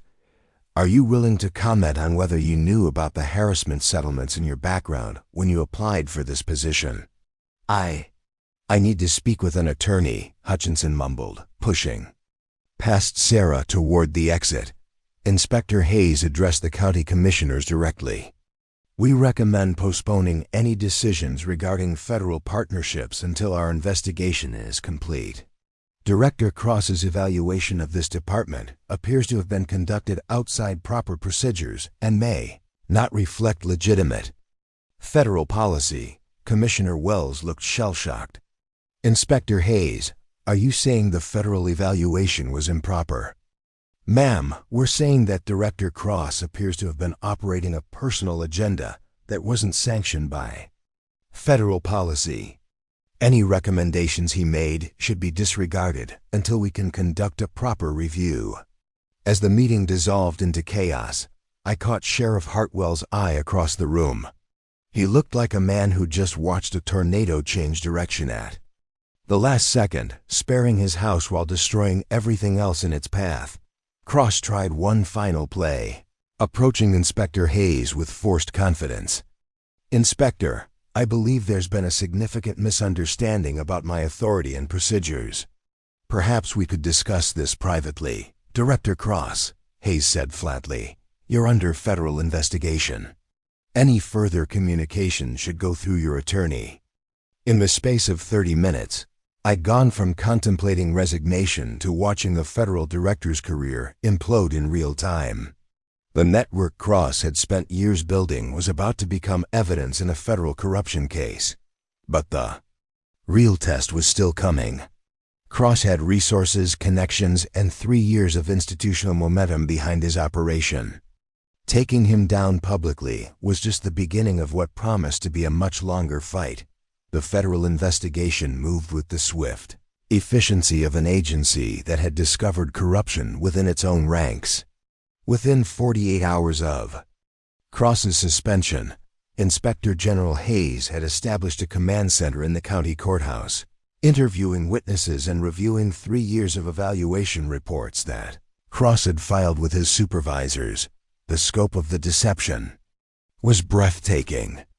Cross had systematically misrepresented every interaction with rural departments, portraying coercion as voluntary cooperation and presenting fabricated compliance statistics to justify his continued funding and authority.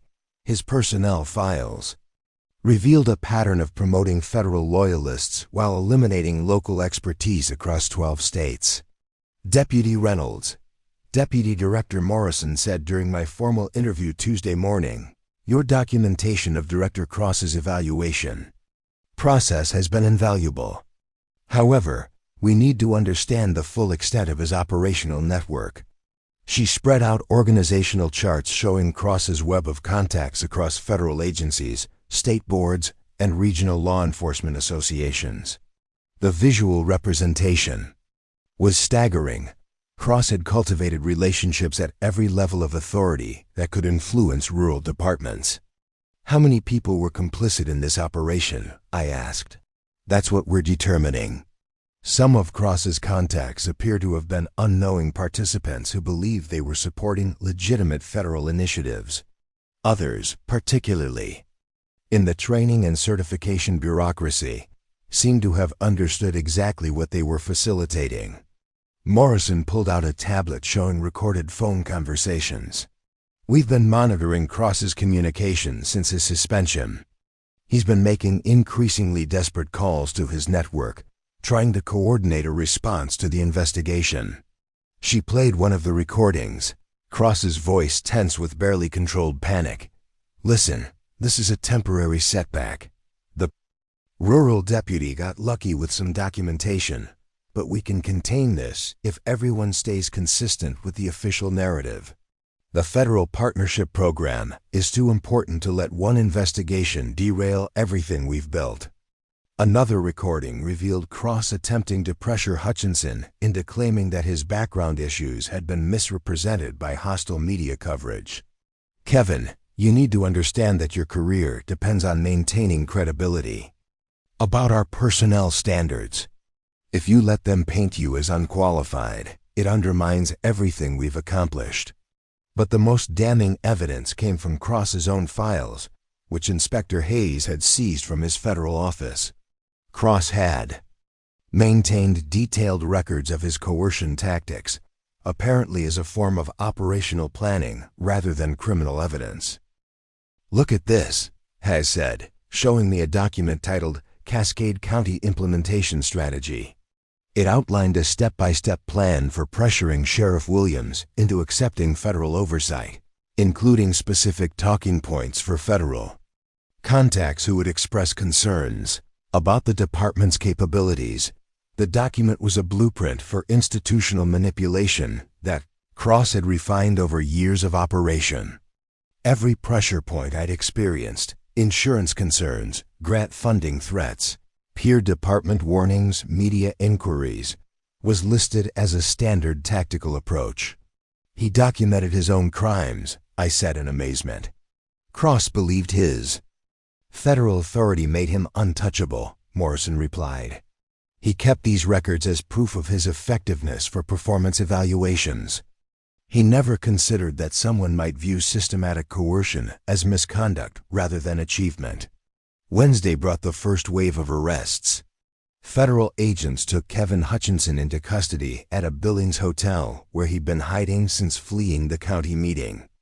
The charges included fraud, conspiracy, and civil rights violations for his role in pressuring rural departments to accept federal oversight under false pretenses. More significantly, 3 other federal officials in Cross's network were arrested for their roles in the operation. Dr. Patricia Morehouse, the physician who'd conducted my vision test, was charged with releasing confidential medical information to unauthorized personnel. 2 certification board officials were arrested for manipulating qualification standards to exclude local personnel. While fast-tracking Cross's recommended candidates, the media coverage was intense.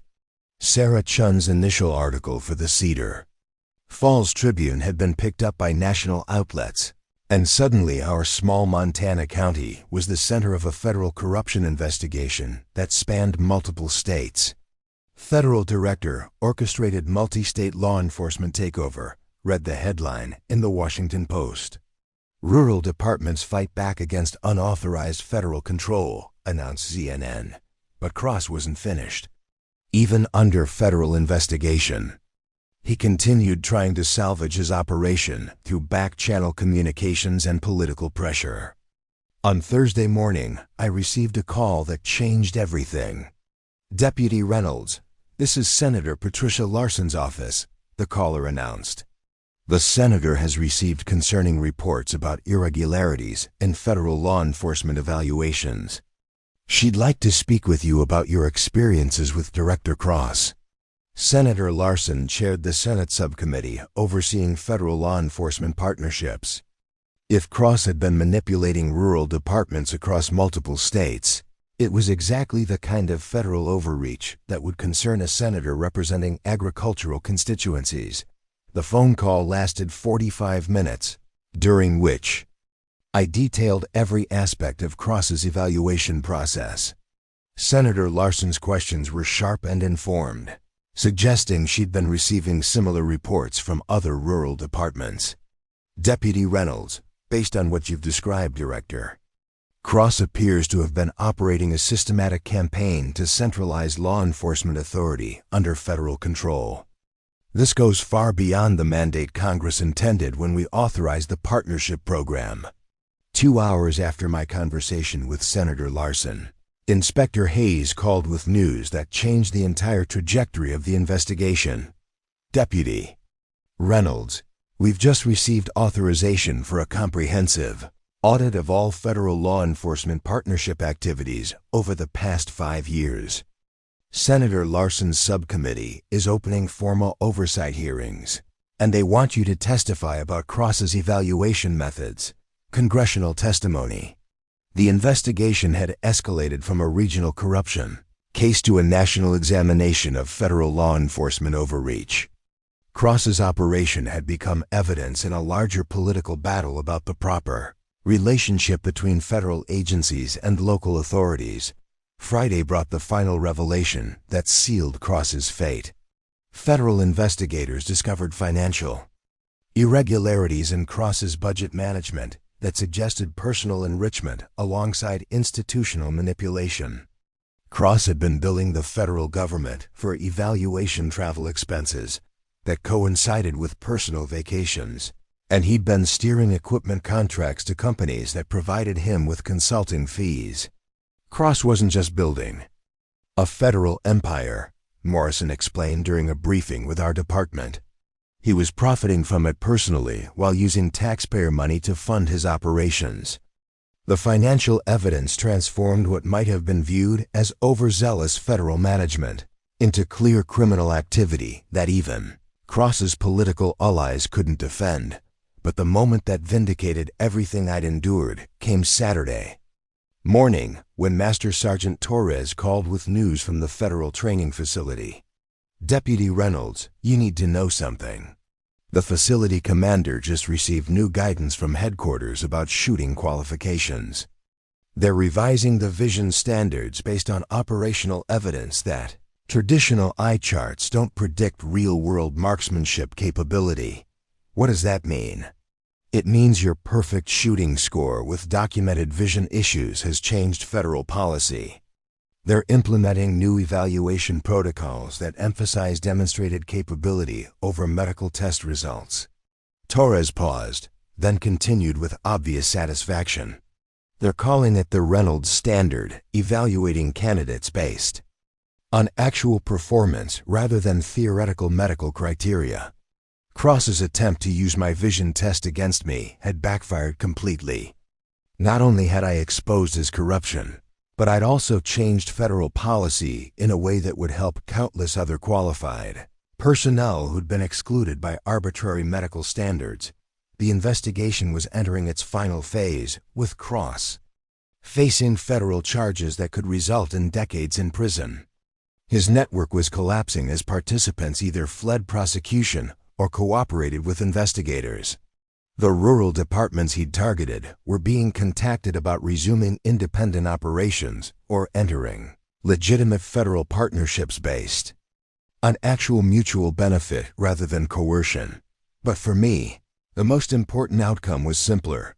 I was still a deputy sheriff, still serving the community I'd chosen to protect, and still proving that competence mattered more than federal politics or institutional prejudice. Cross had tried to destroy my career to build his empire. Instead, he destroyed his empire and built my reputation as someone who couldn't be intimidated by federal authority. Sometimes the most important battles are fought not with weapons, but with documentation, testimony, and the courage to challenge power when it operates outside the law. 6 months after Director Nathan Cross's arrest, I stood on the observation deck of the new Federal Law Enforcement Training Center, watching candidates attempt the same 1,200-yard qualification course that had started this entire journey. The irony wasn't lost on me. Cross's corruption investigation had led to increased federal investment in rural law enforcement, but now it was legitimate partnership based on mutual respect rather than institutional coercion. The trial had been a media sensation. Cross received 18 years in federal prison for conspiracy, fraud, civil rights violations, and abuse of federal authority. Kevin Hutchinson pled guilty to lesser charges and received 5 years, plus permanent disbarment. From law enforcement, the network of officials who'd enabled Cross's operation faced various sentences.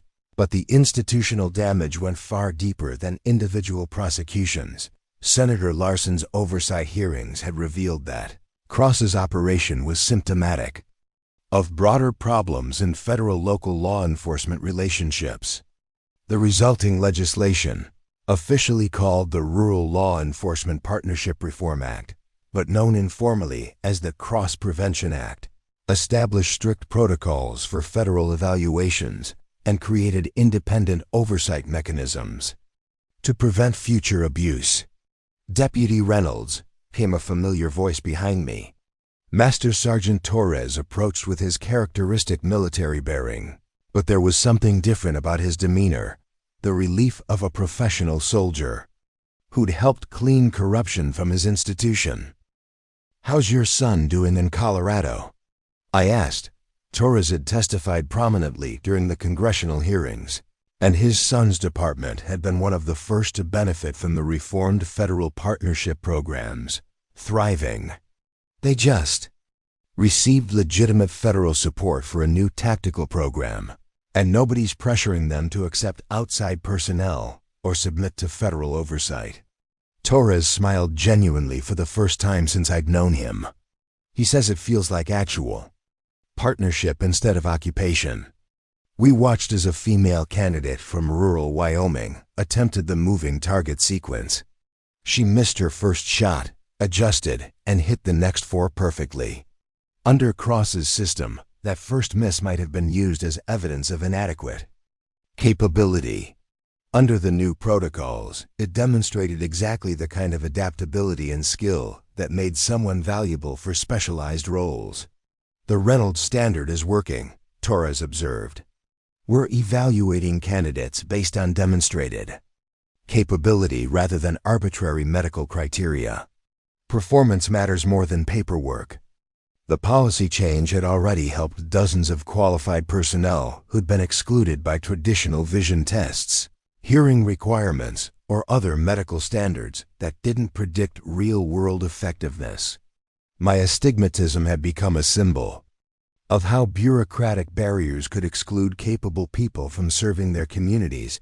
Got my phone buzzed with a text from Sarah Chun, now working as an investigative reporter for a national magazine. "Cass, just got word that Cross's appeal was denied. Final sentence stands. Justice served. Justice." It was a concept I'd thought about frequently during the past 6 months. Cross would spend the next 18 years in federal prison. His network was dismantled, and his victims had been vindicated. But real justice wasn't just about punishment. It was about preventing future abuse and restoring institutional integrity. The personal transformation had been equally significant. I was no longer just Deputy Cass Reynolds from a small Montana Sheriff's Department. Congressional testimony, national media coverage, and policy reform had given me a platform I'd never sought but was learning to use responsibly. Sheriff Hartwell had been promoted to Regional Law Enforcement Coordinator, overseeing legitimate federal partnerships across 3 states. His experience surviving Cross's attack had made him invaluable for identifying and preventing similar manipulation. Amanda Foster had been selected for federal tactical training, and Jake Morrison was leading our department's new community outreach programs, funded by legitimate federal grants. But the most satisfying change was personal. I'd been appointed as the first Director of Rural Law Enforcement Advocacy, a new federal position created by Senator Larson's legislation. My job was to ensure that federal programs actually served rural communities rather than controlling them. Appointment had come with an unexpected conversation with Deputy Director Morrison, who'd led the investigation that brought down Cross's operation. "Deputy Reynolds," she'd said during the job interview, "you understand better than anyone how federal authority can be abused to intimidate local law enforcement. We need someone who'll challenge us when we overstep, someone who can't be pressured or manipulated into compliance. Why me? Because you prove that individual integrity can overcome institutional corruption. You stood up to a federal director with unlimited resources and political connections, and you won by documenting the truth and refusing to be intimidated." Morrison had smiled with genuine respect. "We need that kind of courage monitoring our programs."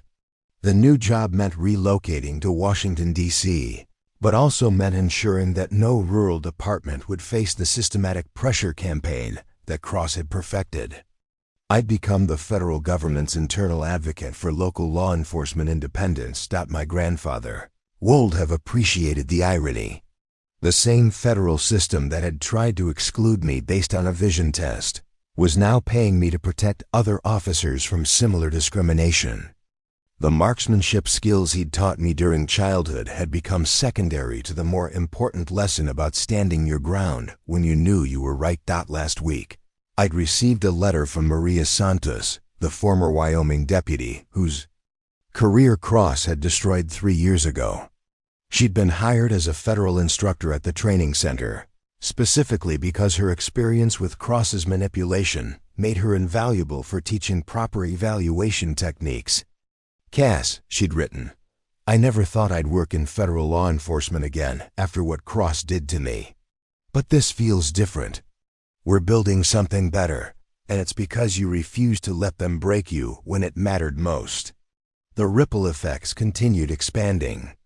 Dozens of rural departments had reported improved relationships with federal agencies based on actual partnership rather than coercive oversight. Federal funding was flowing to communities that needed it, without the strings that Cross had attached. To create institutional dependence, but perhaps the most meaningful outcome was cultural. Rural law enforcement officers across the country had learned that federal authority wasn't unlimited, that individual competence mattered more than institutional politics, and that standing up to abuse could create positive change rather than career destruction. As I prepared to leave Montana for Washington, I made one final visit to my grandfather's grave in the Cedar Falls Cemetery. The headstone was weathered granite with simple inscription, Thomas Reynolds, United States Marine Corps, 1948 to 2021. He taught others to aim true. I made the shot, Grandpa, I said quietly, placing a small American flag beside the headstone. Not the kind you taught me, but the most important one I've ever taken. The wind across the Montana prairie carried the scent of sage and the promise of changing seasons. In a few days, I'd be in Washington, D.C., working to ensure that federal power served rural communities rather than controlling them. It wasn't the career path I'd planned, but it was the one my experience had prepared me for. Cross had tried to use federal authority to exclude me from specialized roles, then attempted to destroy my career when I wouldn't be intimidated. Instead, he'd created the perfect candidate for ensuring that federal programs operated with integrity and respect for local expertise. Sometimes, the most important shot isn't the one that hits the target, it's the one that changes the game. Completely. My grandfather had been right about distance being safety. But he'd also taught me something more important, that precision matters most when the stakes are highest, and that the most valuable skill isn't just knowing how to shoot, but knowing when to hold fire and when to pull the trigger. Cross had given me the perfect opportunity to prove both. Up next, you've got 2 more standout stories right on your screen. If this one hit the mark, you won't want to pass these up. Just click and check them out.